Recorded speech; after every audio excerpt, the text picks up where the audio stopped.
Okay, third time's a charm, and hopefully my monitor stays on. Hello, and welcome to my review of Stephen King's Carrie.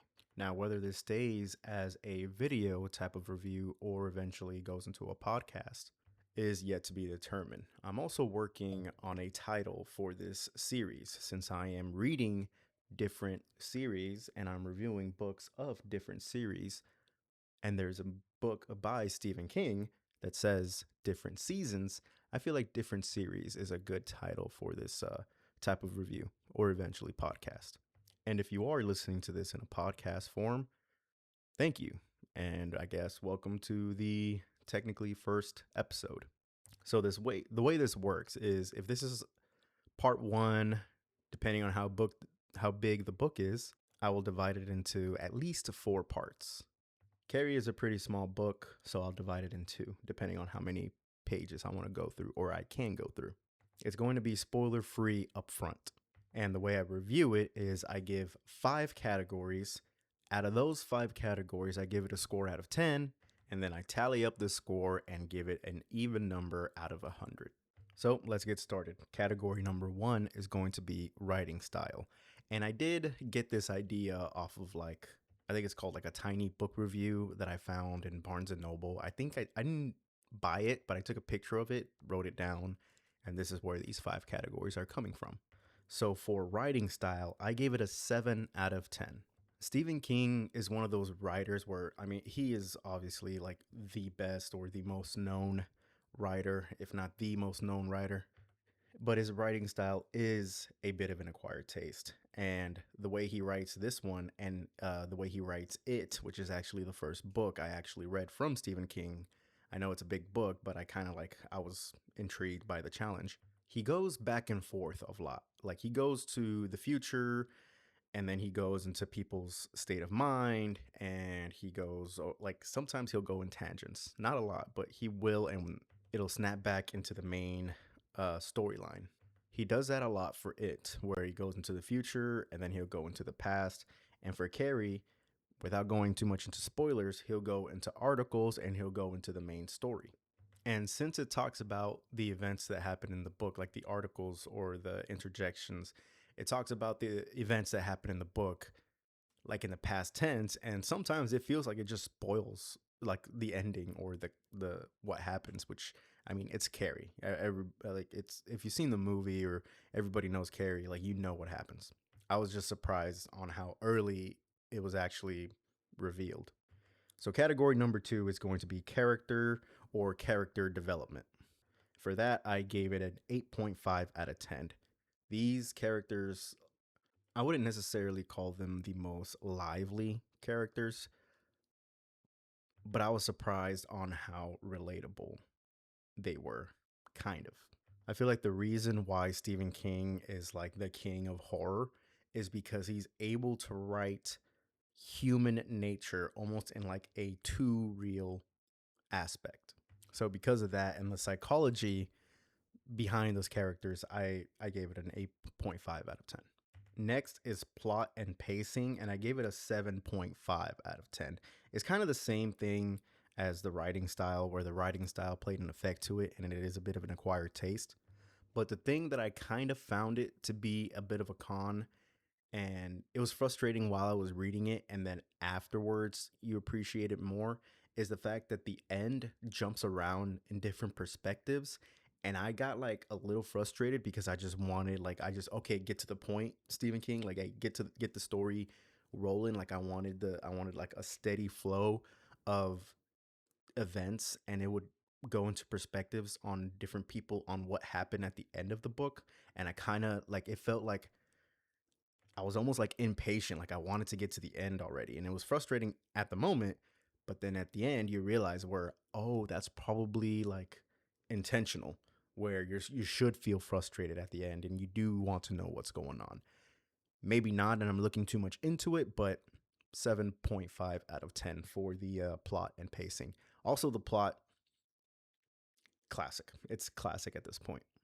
Now, for lasting impression, I won't be able to get into much detail without getting into spoilers, so I'll just leave it at an 8.5 out of 10. There's a reason why this book keeps getting adapted into live action. It's such a great story, coming of age story, tragic story. It's just classic Stephen King. I mean, it's his first book. And then number 5 is my personal rating, which is a 7.5 out of 10. I haven't read a lot of Stephen King, but I wouldn't say that this is the first. You know what? No, I would. This is, I mean, Stephen King's first book. It would be the first one I would recommend, depending on who asks. So I would say Carrie is tied with Pet Cemetery as far as which one I would recommend first. So to recap, the writing style, 7 out of 10. Character development or characters in general, 8.5 out of 10. Plot and pacing, 7.5 out of 10. Lasting impression is going to be an 8.5 out of 10. And my personal rating is a 7.5 out of 10. After tallying up the scores, Carrie gets a 78% in my book. Now, that is it for the spoiler-free review. I'm going to go into full spoilers. And the way I get into full spoilers so I'm not all over the place and I don't forget something is I'll actually go either through Spark Notes or Wiki fandom. If they have a chapter by chapter review, I will go through it, or a summary. I will go through it. But for now, I'm going to go to Spark Notes.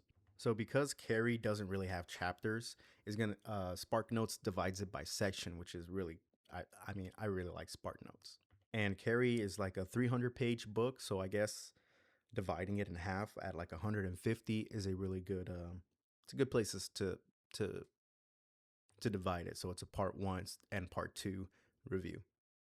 So according to Spark Notes, that's going to be right at the beginning of section 7 out of 11 sections. So again, spoiler warning, this is going to be having spoilers for the entirety of the book.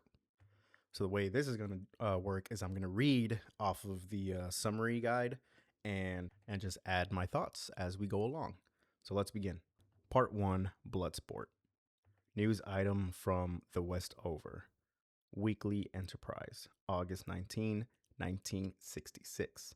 A brief news item from 1966 reports a rain of stones falling on the widow, Margaret White, and her 3-year-old daughter, Carrietta Miss White, who lives on Carolyn Street in the town of Chamberlain, Maine, does not provide a comment for this article.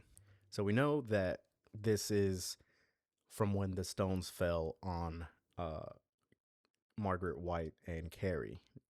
Carrie, this is probably one of her most traumatic events of her childhood, and this is what caused the stones to fall around. The book moves forward to 1979 when none of the students at Irwin High School know that Carrie White has telekinesis, which Carrie probably didn't even know that she had telekinesis. I don't know how they would, or TK for short, which is the power to move objects by force of will. She is a pale, chunky girl with acne, and her peers have tormented her since grade school. Now, this is one of the most jarring things when I started reading this book, because I actually started reading, or I attempted to start reading this a while ago, but then I actually picked it up and read it fully like this month, is the way that they describe Carrie. They basically call her ugly. And I've seen some news, not news, but like posts online where they said we haven't seen a accurate Carrie in any of the live action adaptations. And I agree to a certain extent, because all the fan art that I've seen of Carrie make her look like borderline Quasimodo. Like, yes, they describe her as a chunky girl, but not a fat girl. And I think chunky in like 1979 standards, that's just curvy today. And also, I don't know how deep I'm looking into it, but since Carrie got her period so late, and we're going to talk about it right now, or the summary talks about it right now, she's probably just a late bloomer, like an ugly duckling situation. And you can tell throughout the book that people do find her pretty whenever she does have a chance to take off the bun and take off the glasses, so to speak. But continuing on Friday morning after gym, the girls are in the locker room and have already begun to dry off and change while Carrie remains in the shower. The gym teacher, Mrs. Jarin, snaps Carrie out of her stupor with a clap and tells her to hurry. The girls giggle. And when Carrie responds with a frog like sound, they giggle again.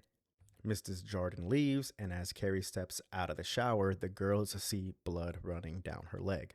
Krista's Hargensen yells or shouts, period, and the other girls join in the chant. Sue Snell feels a mix of pity and hatred towards for Carrie and yells at her to clean herself up. So pausing here real quick, I don't know if I'm still on the fence on Mrs. Jarin. Everything she does in the book up until prom night, because we'll talk about prom night when we get there, everything she does prior to that is awesome, is everything that I think a teacher should do. Defend everybody and not have like biases, I want to say. We'll get more into Mrs. Jarin as the story goes on, but here we get introduced to Chris Hargensen and Sue Snell, who sounds like a Harry Potter character. I'm just gonna call her Susan whenever her name pops up because I can't go over Sue Snell because they in the 70s, I guess everybody called people by their full name, their first and last name, which I mean I guess is all right, but I'm just gonna call her Susan.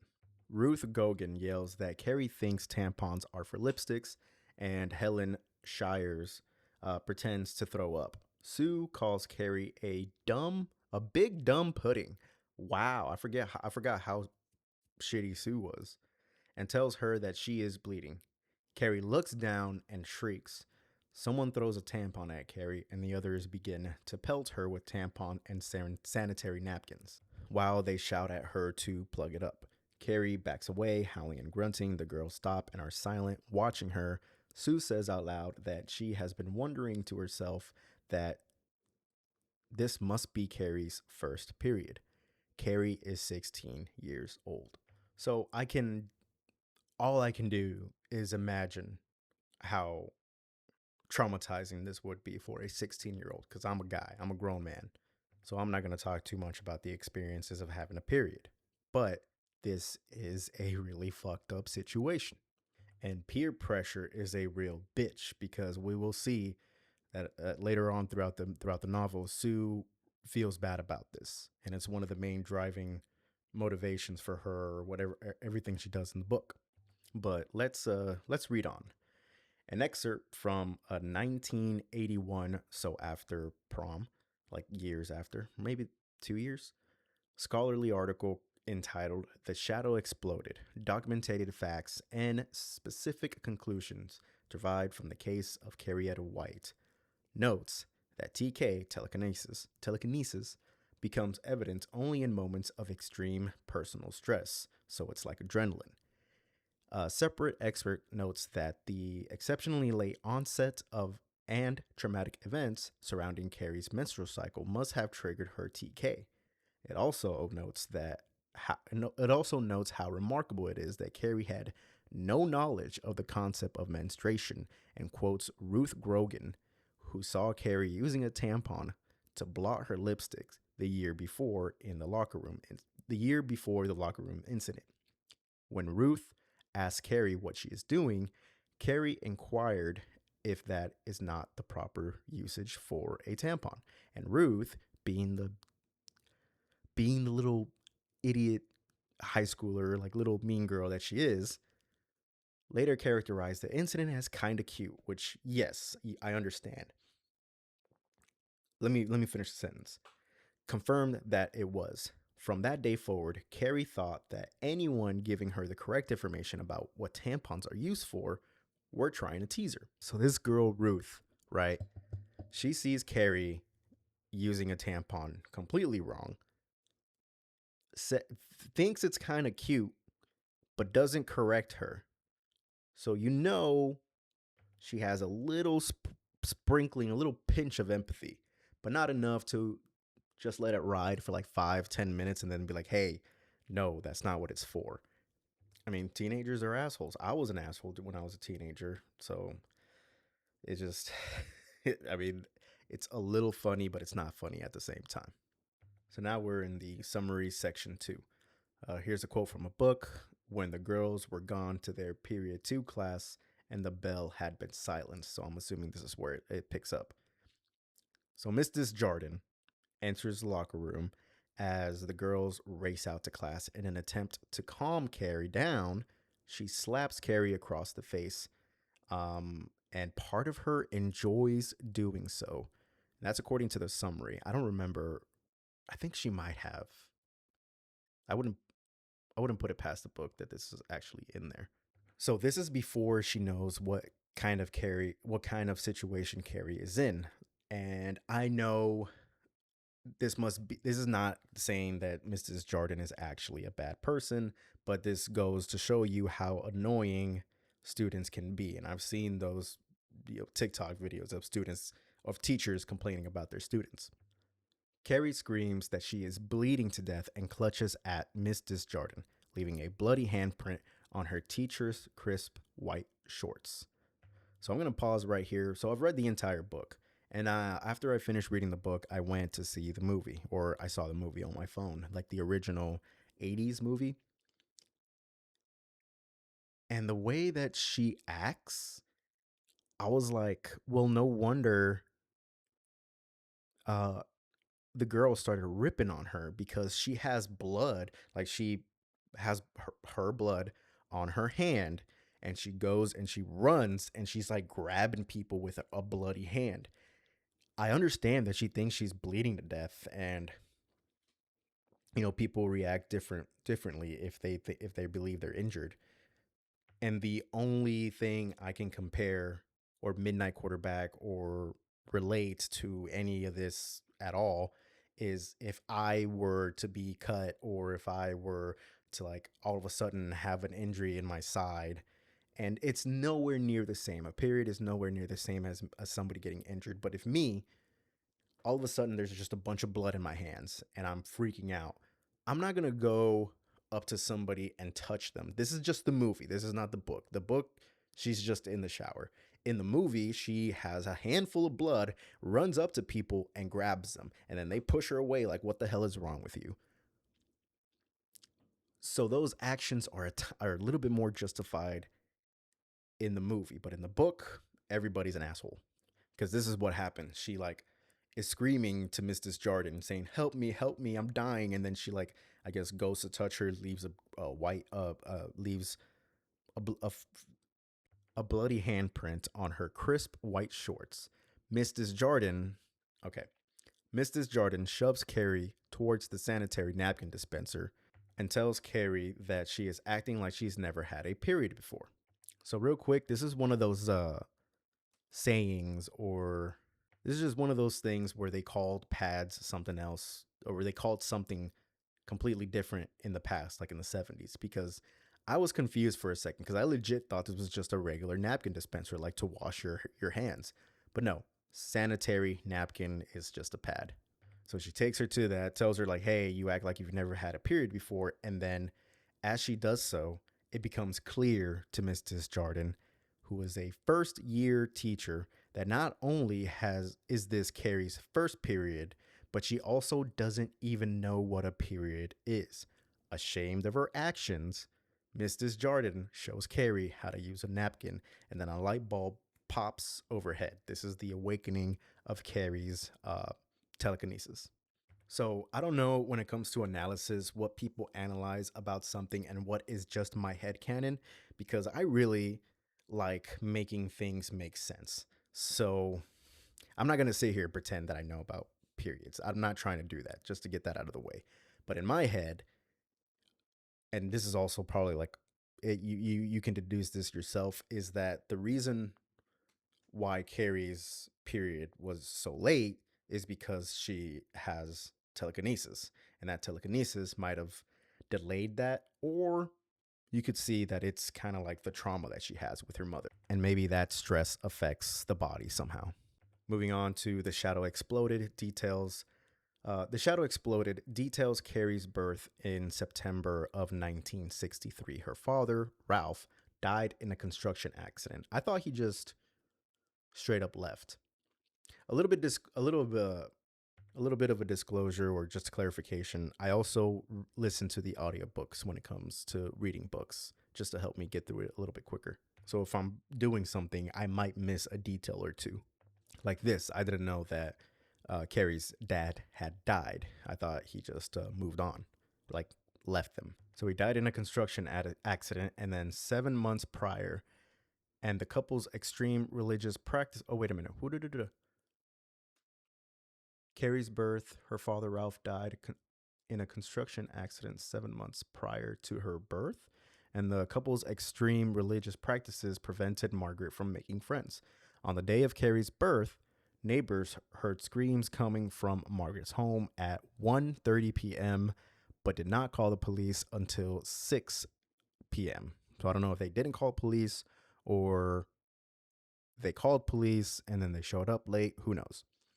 When the police arrived, they found Margaret and Carrie in bed, covered in blood, with a butcher knife that Margaret had used to cut the umbilical cord. And then we know later on that that butcher knife, Margaret was actually thinking of killing Carrie then and there. So that's crazy. Carrie continues to cry as Mrs. Jardin takes her to the office of Mr. Morton. And I thought Mr. Morton was a principal. I guess he's the vice principal. Yeah, the assistant principal, and tells him that Carrie should go home. After Mr. Morton refers to Carrie by the wrong name for a second time, she screams at him and his ash tray falls onto the floor. Carrie tells them both that everyone has always laughed at her. Once she's gone, Mrs. Jardin and Mr. Morton discuss the other girls and note that Chris is the ringleader of her peers. They express surprise at Sue's involvement, and Mrs. Jardin admits that she wishes that she had handled things differently. And that's always the case. If you kind of mess up a little bit or you were acting with information that you didn't know beforehand, yes, you're going to wish that you handled things differently. And so far, I think Mrs. Jardin is doing an okay job for her first year as a coach, and even the way she handles the students later on. As Carrie walks home, she thinks about how the others never tire of hating on her, and she recalls her mother's talks about the day of judgment and the angel with the sword, all her rants, I guess. Carrie recalls attending Christian youth camp. So this is one of another details I kind of like glossed over. She goes to Christian youth camp against her mother's wishes. How do you go to a Christian youth camp again? Oh, I mean, it's the 70s, so yeah. Against her mother's wishes and returning home early because of the others' relentless teasing. Her mother told her to treasure the memory of her scourging and sent her to pray in the closet for 6 hours. As she's having this memory, a young boy rides by on his bike and sticks out his tongue at Carrie, and then his bike falls over. She thinks of herself that she made it happen. Carrie realizes that she made this happen, and she's aware that she can now flex her mind. And then she remembers that the light at the gym had exploded, and then the ashtray in Mr. Morton's office fell out of the desk. So as she approaches home, she recalls a memory of the stones raining down onto the house and the neighbor girl with a white bathing suit. Her mother has never talked about the stones. So, with the beginning of her period and with the awakening of her telekinesis, she's now getting her memory back. And this memory that she is talking about, I don't know if they go into detail here, but we realize that that is when the stones fell. When she went to the neighbor, her neighbor uh, was sunbathing, fell asleep, her top came off, and then Carrie went up to her and say, "Hey, what are those?" And then the neighbor goes, "Oh, these are my breasts. Every woman has breasts." Carrie goes, as a little girl, I think she was like 3 years old. She goes, "Oh, mom calls those dirty pillows, and you get them if you sinned and if you're a bad girl, because good girls don't get those." So that's already kind of a manipulation that Carrie's mom has been like psychologically controlling her. But to top it all off, when Carrie's mom finds her at the neighbor's yard, she's like hitting herself and yelling at herself and yelling at Carrie to come over here because she's being a bad person.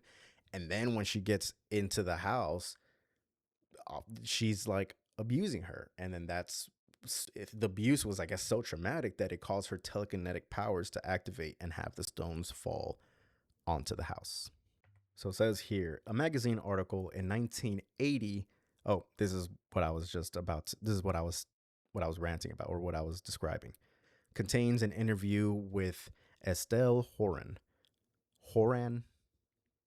You got the mom calling her a whore, and now her last name is Horan. It's a little bit on the nose, or maybe not. I probably look too much into things. Who lived next door to the Whites when she was a teenager. Margaret frequently screamed at Estelle's mother regarding the show Estelle put out while sunbathing. One day, Estelle wakes up from a nap to find Carrie in the age of 3 and very pretty, staring at her body.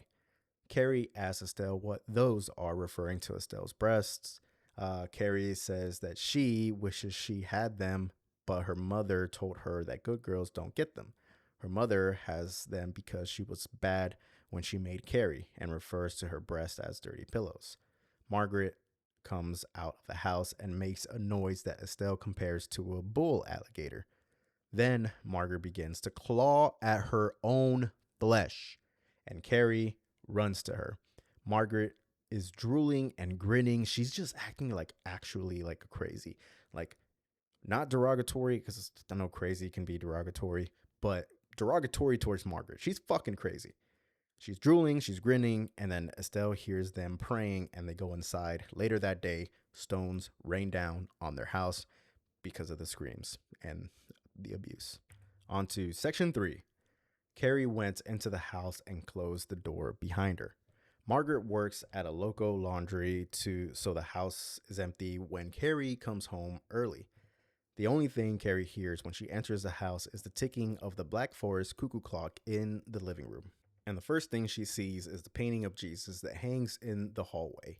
It is entitled The Unseen Guest, and the house is filled with pictures of Jesus and illustrations of Bible stories, some tranquil and others terrifying. As Carrie changes out of the heavy, outdated clothes her mother makes her wear, she thinks about how unself-conscious the models are in the magazines that she sees at school. So this section I had to reread a little bit because I thought she was hiding magazines in the house, and I was like, that is brave and kind of dumb of Carrie considering who her mom is. But no, they were at the school. She looks at her face in the mirror and is disgusted by her reflection. She's self-conscious about her. I think she takes all of her clothes off in this section and looks at herself in the mirror. But yeah, she's just very self-conscious because of everything that happens to her. And then the mirror cracks. Her telekinesis is still growing. On Friday night, Sue Snell and Tommy Ross make love in the back of his car. They have been intimate for 2 weeks now, and Sue only enjoys it a little. She admits to Tommy that she did a shameful thing earlier and worries that he will not love her if she is the kind of person who would be so cruel. High school, fucking, they don't, high school boys don't care. But this guy, Tommy, he's actually very mature for his age, and so is Sue. Her last name kind of throws me off. Susan. Tommy asks Susan if she plans to apologize, which is what she should have done instead of this whole arbitrary plan that she does. So Tommy asks Susan if she plans to apologize, and instead of answering him, Susan kind of like deflects the question and asks Tommy if he hates being popular. He responds that it's not important because high school is not important. Very smart kid. They make love again, and Sue enjoys it a little. And they make love again, and Sue enjoys it this time. Tommy asks her if she will go to the prom with him. Okay, so they don't really talk about it here, but this is where Susan starts to feel bad about what she did. All right, it's a start. Later on, Susan, we know that asked Tommy to ask Carrie to the prom. And when we get there, I'll put my 2 cents in then and there. Margaret comes home early after getting a call from school. Carrie's upset with Margaret for not preparing her for starting her period. But before Carrie can tell Margaret about the morning events, her mother backhands her across the jaw and knocks her down, chanting out loud about Adam and Eve and the birth of Cain. Margaret kicks Carrie in the backside until they reach the altar set up in the old bathroom or bedroom where Margaret forces Carrie to her knees and begins to pray. Carrie threatens to make the stones come again and then yells an obscenity at her mother, who locks her in the closet and leaves her there for several hours or 7 hours. So you can say this is the beginning of the rebellious phase for Carrie, but it's not really like a negative thing. It's actually justified for Carrie. Like she's finally standing up for herself against her mother, which, yeah. After Margaret lets Carrie out of the closet, they listen to hymns on the record player as Margaret crochets and Carrie sews a dress from a wine colored fabric. Her mother does not allow her to wear true red.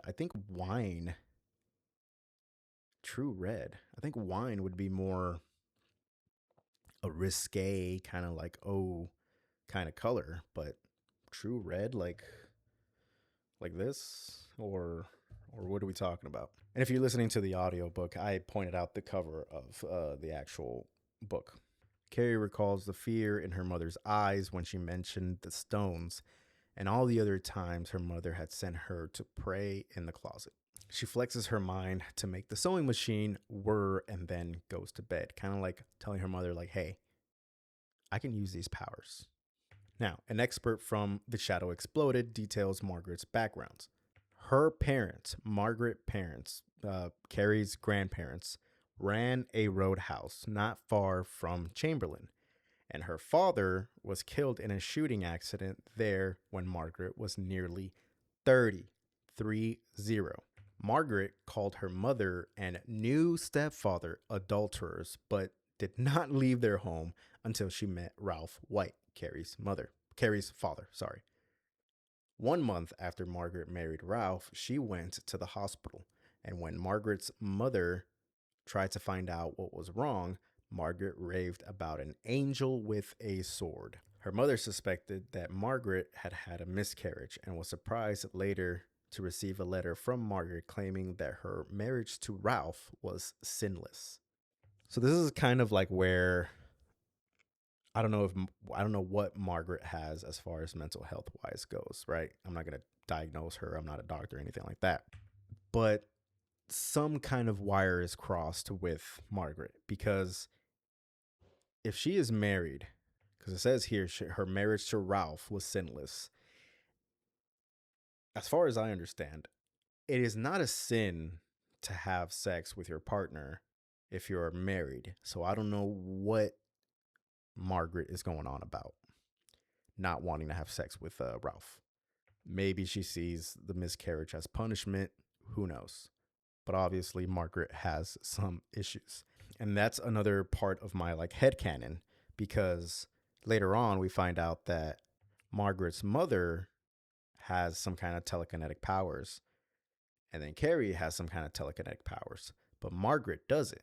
So in my headcanon, if you have the telekinetic gene, because they talk about telekinesis, like if like it's hereditary, if it doesn't give you powers, it might give you some mental health issues, which sucks. On to the next section, section 4. Oh, I think this is one of my favorite parts in the book. As I said that this next quote that is quoted from the book is kind of like it it needs context, but I'll read it. The girls dressed quietly for their Monday morning period 1 gym class. But basically this is gym class the next day or the next after the weekend because it says Monday. So I'm assuming when Carrie walked home it's a Friday. Carrie is absent from gym class on Monday and Mrs. Jordan scolds the girls who made fun of Carrie. She asks Chris if she plans to give a bloody napkin to her date to the spring ball. Does she? I don't remember that. Mrs. Jordan slams Chris onto a locker when Chris tries to storm past her and uses an obscenity to describe what the group of girls did to Carrie. She asks if any of the girls stop to think about how Carrie felt and tells them they're all ugly. Their punishment is 1 week's detention in the gym, and skipping a day will result in the suspension and forfeiture of their prom tickets. So I want to talk about this part for a little bit because Miss Disjardin walks in and she just rips into the girls, right? She says what they did was wrong, and her punishment, Mrs. Jordan's punishment, would have been 3 days suspension and refusal of their prom tickets, so they won't be able to go to prom. But it was not up to her, so they're left with giving them all detention, right? But it's not just detention, it's Mrs. Jordan's detention, which is basically military PT. She's gonna work those girls, wring them dry, have them just smoke them. And of course, cocky Chris here, she goes, "Oh well, I'm just not gonna show up because she's just a bitch." So she's 16, but still, I hate her. Mrs. Jordan goes, "Okay, that's fine. But punishment for skipping out for of a day's detention is the 3 day suspension and removal of their prom tickets." So then Chris goes, "Oh," she starts whining and she's like, "Oh, well, you can't do this. I'm going to tell my dad." And sure enough, she tells her dad. So on Friday, Chris's father, prominent attorney John Hargensen, visits the school principal Henry Grail. Mr. Hargensen tells Principal Grail that Chris is at home contemplating her suspension and that he will sue the school unless Principal Grail reinstates her prom tickets and fires Mrs. Jordan at the end of the year. Principal Grail details what Chris did to Carrie, lists her many disciplinary infractions, and points out a pattern of Chris tormenting people with physical afflictions. He threatens to file charges against Chris for abuse if Mr. Hargensen goes to court. So I don't know if you would call this a political move or a power play or what have you, but I like when somebody gets outsmarted, when the POS gets outsmarted. This was another one of my favorite parts. It's basically justice, right? Mrs. Jordan reprimands the girls, and the principal basically reprimands or dares the attorney John Hargensen to, "Hey, take me to court, motherfucker. Guess what I'm gonna do? I'm gonna sue you back because you're gonna sue us for emotional and physical abuse of your daughter when your daughter has been physically and emotionally abusing people left and right. Go for it, bitch." Awesome. I liked it. On Monday afternoon, Sue waits for Tommy at the soda fountain at Kelly's Fruit Company. I feel like that should be Kelly's Fruit Company. She sees Chris there with Billy Nolan, which is one of the biggest pieces of shit in this book. If not, in this book. Or pretty much the biggest piece of shit in the book. And wonders why a popular girl like her would be involved with a greaser. Why Chris would be involved with this basically loser. It's like today if a popular girl is hanging out with some low gene Edgar haircut guy. Chris tells Sue that she's been banned from prom but might crash it anyway. She is angry with Sue for not walking out on Mrs. Jordan's lecture and blames Carrie for her punishment. Sue calls Carrie out for not letting up on Carrie sooner, but feels like a hypocrite for going to detention so that she can attend prom. Sue walks back to school and imagines herself as a phony girl, as a phony nice girl who only has sex with the boy she hopes to marry, and she cries. So basically, I was confused at first because this is another detail that I missed, maybe because I was listening to it, reading it probably a little too fast or what, but I knew Sue was going to detention. She was going to go to prom, but then she has Tommy take Carrie to the prom, and for whatever reason, she doesn't go. I guess because you're not allowed to go without a date. Who knows? Or because she feels like a hypocrite because she's going to be going to the prom and she has this existential crisis of like, oh, her cookie cutter life, right? So maybe that's why she doesn't end up going to the prom and has Tommy go instead with Carrie. On May 17th, Carrie tells or sits in the locker room. Oh, my bad. Carrie sits in the rocker in her room and imagines sweeping away those who tormented her as if she were sweeping them under a rug. She's practicing flexing. So this is like a kind of like a she's working out. Her first with her hairbrush, then with her bed. The effort with many heavy objects physically drains her. Before she goes to sleep, she thinks about witches and later dreams of huge stones seeking out everyone who has tormented her, including her mama. In an expert from 1986 autobiography, My Name is Susan Snell, not the book title I would have used, Susan establishes the fundamental fact that in 1979, she, Carrie, and their other classmates were all kids. She points out that the older kids react in ways that are more socially acceptable, but younger kids still make bad decisions. She notes that this is easy to forget in the wake of 200 deaths and the destruction of an entire town, and points out that the White Commission did not believe her story. And we'll get into her story in a second because the way things happened, it's easy to understand why an outside perspective or an outsider looking in would look at everything that happened and be like, hey, this was planned from the beginning. And Susan is probably one of the main culprits. So let's get into that right now. At Tommy's house, Sue tells him that she wants him to ask Carrie to the prom. She thinks it will bring Carrie out of her shell, and the gesture will make up for Sue's role in the locker room incident, as well as a lifetime of teasing. And here's where I have the issue with it after reading the book. So I read the book. I take like at least 24 hours to digest before I record. It's been like almost 3-4 days. Susan says this is a form of an apology. But is it really an apology if the person you're apologizing to doesn't know it's an apology? Because Carrie didn't know or wasn't going to know that the main reason she's been asked to prom by Tommy and she's going to prom and she has a nice night for a few minutes is because it's a form of an apology. She has no idea. So why would this be an apology? Like, this doesn't make sense. Like, it makes sense because she's a high schooler and she's trying to feel good about herself. But if she doesn't tell Carrie that, hey, I'm sorry, this is, you go to prom, then it's not a real apology. I don't know. It feels like a YouTuber's apology. It doesn't feel genuine. Anyway, Tommy points out that the younger kids naturally lack empathy. Again, this guy's being the smartest fucking high schooler out there. Susan counters that a lot of people don't become better as they get older. They tend to get better at doing unkind things, which is a good clapback from Susan. Tommy tells Sue that he loves her and agrees to ask Carrie to the prom. And then Tommy is nervous when he approaches Carrie in study hall. He looks at her and sees that she is far from ugly and notices her full lips and strong calves. So, or you can see that throughout the book, people are seeing, I guess, the woman that Carrie is blossoming into.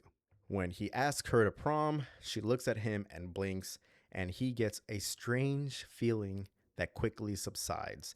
And I thought that was like a feeling of like butterflies, but retrospectively, or I think even the way it describes it in the book, is that Tommy might have a link or this kind of like signal that Carrie radiates. It might be like connecting to Tommy, because this is almost like, because he is almost like scared.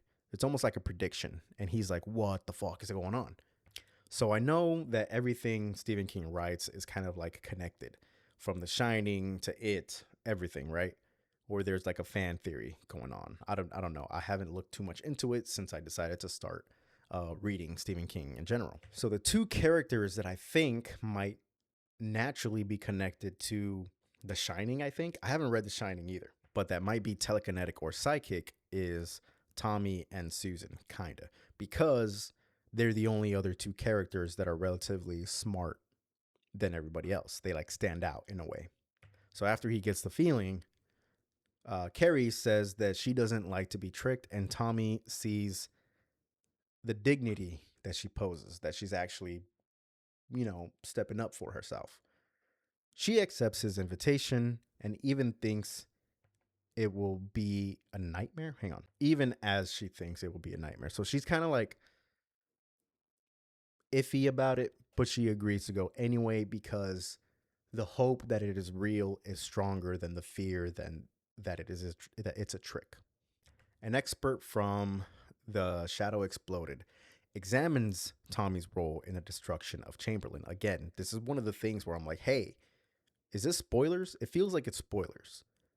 The destruction of Chamberlain questions whether he knowingly participated in the events that led to it. He didn't. And debates the truth of Susan's claim that Tommy's invitation was a gesture of atonement. Scholars who doubt Susan's claim believe that adolescents don't typically feel the need to atone for anything. Typically. The paper's author refutes Tommy's dumb jock image, noting that his excellent grades, social consciousness, that's a good word. He does have a good social conscience, and independence from his peer group. Also notes that there are 12. What? Oh, that's just the. So the author refutes that Tommy is a dumb jock because he has good grades, he has social consciousness, and he is independent from his peer group. Like he doesn't succumb to peer pressure. And in the article, it also notes that there are 12 survivors from prom night. I guess the people that were actually in prom, only 12 survived out of everybody that went to prom. So again, I'm like, hey, spoilers, but it's in the book and it's front loaded. Who knows? It feels a little off. Instead of Woolworths, I guess instead of the shop that Carrie usually goes to, Carrie goes to an upscale store to buy fabric for her prom dress. She is intimidated, like she's worried about the experience, uh, but it excites her because she knows that she could rain destruction on other Patreons. So she's worried about going to this other store, like this new store that she's not used to. But she's basically confident because, hey, she could just destroy everything if things go bad. And I'm like, that's a little bit of that's a little concerning. So when Carrie goes home, she practices flexing or she practices using her telekinesis and marvels at the girlhood memories that she is suddenly able to recall, including early episodes of flexing, the rain of stones, and her mother holding her father's butcher knife while threatening to cut out Carrie's eyes. So that knife is almost like Anakin Skywalker's lightsaber that ends up being Luke's lightsaber that ends up being used by Rey. That butcher knife has a history. It has more history than freaking Halloween's knife, or Halloween uses just random knives. But that knife that the book is talking about is the knife that Margaret used to cut the umbilical cord that she almost used to kill Carrie when she was born. It's the same knife that she used to almost cut out Carrie's eyes when Carrie made the stones fall. And we'll get later on in the book. Again, this is spoiler written review. It's the same fucking knife that she actually uses on Carrie. Moving on, at dinner, Carrie tells Margaret that Tommy asked her to prom and she has accepted. Margaret throws her tea in Carrie's face and attempts to manhandle her towards the closet, jabbering about boys who come sniffing like dogs, roadhouses, and whiskey. She raises her hand to strike Carrie, and Carrie stops it in midair using her telekinesis. She sends the teacup to the wall. She screams that she is going. And then when she calms down, she says in a more calm tone of voice, she tells Margaret that she doesn't want to fight, but she is going to live her own life. Later, when she is alone, Carrie is uneasy about her reactions, but thinks this feeling is better than being in the closet, which, yeah, it is. She also thinks about how Tommy's invitation must be an attempt at atoning for something, a concept that she is familiar with. She ponders whether her gift is one of light or darkness and realizes that she does not care either way. On Monday morning, Principal Grail is in his office with Mr. Morton, who is shocked that Tommy has asked Carrie to prom. So everybody's already like, the rumor mill is everywhere, right? Everybody knows that Tommy is taking Carrie to prom.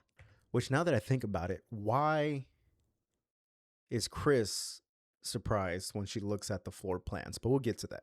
Principal Grail suspects that Sue put Tommy up to it. He expresses concern about what Chris might be planning now that her father is no longer threatening to sue.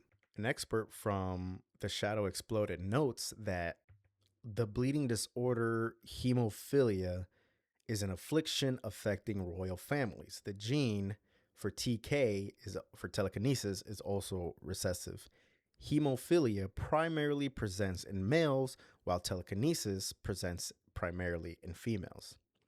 So what this saying is telekinesis is hereditary on the mother's side. It's only for females.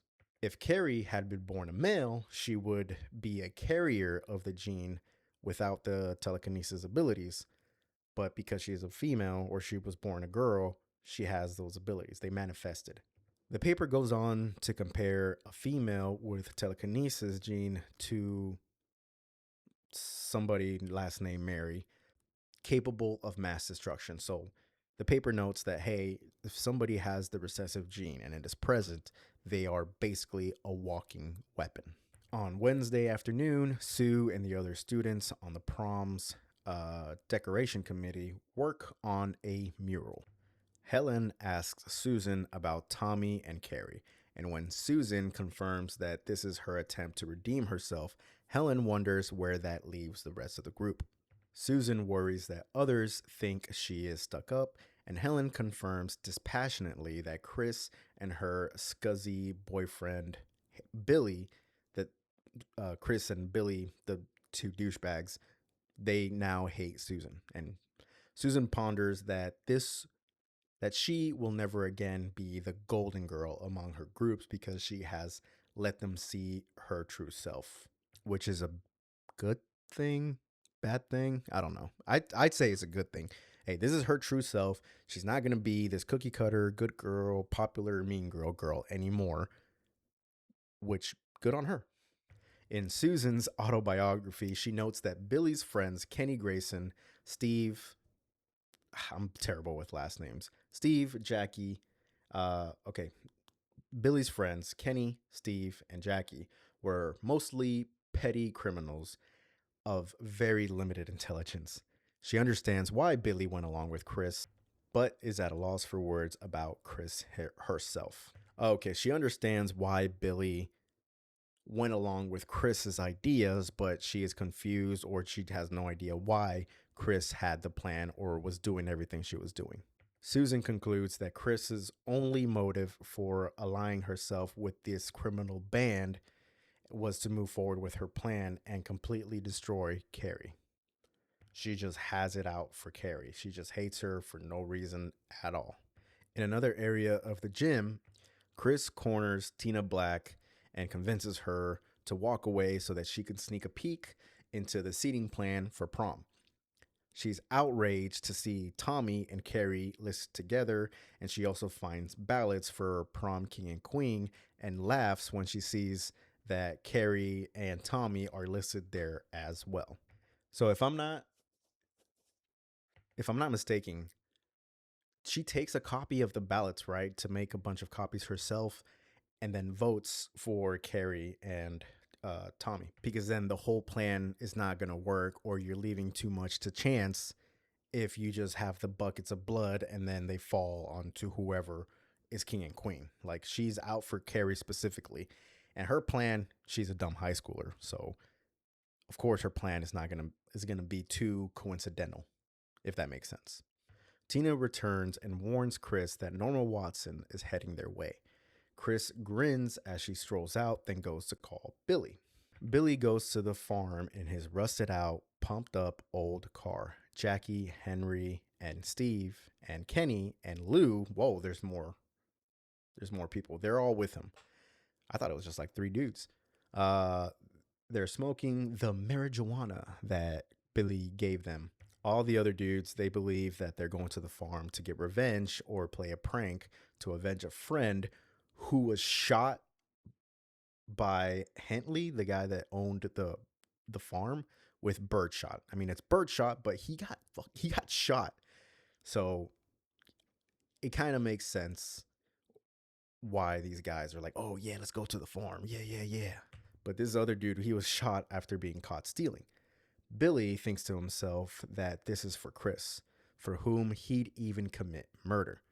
At the farm, they unpack an ice chest, two steel buckets, a sledgehammer, and a butcher's knife. They head to the hog pen. Billy uses a sledgehammer to kill a cow or a sow, so to kill a pig. Lou slits the pig's throat and it fills the bucket full of blood and then half of the second one. Thinking this is not enough, Billy kills another pig, fills up that bucket, and then he smiles to himself, thinking that Chris was right. Pig blood for a pig. And I don't know if the book says that Billy goes to this high school as well, because I'm pretty sure this guy's like a dropout or a graduate or something. What's his deal against Carrie? Like, I get it, this is for Chris, but a pig's blood for a pig, like this guy has a hard on for the plan, not just for Chris. I don't know what this guy's deal is. He's just weird all around. So with that, we've reached the halfway point of the book.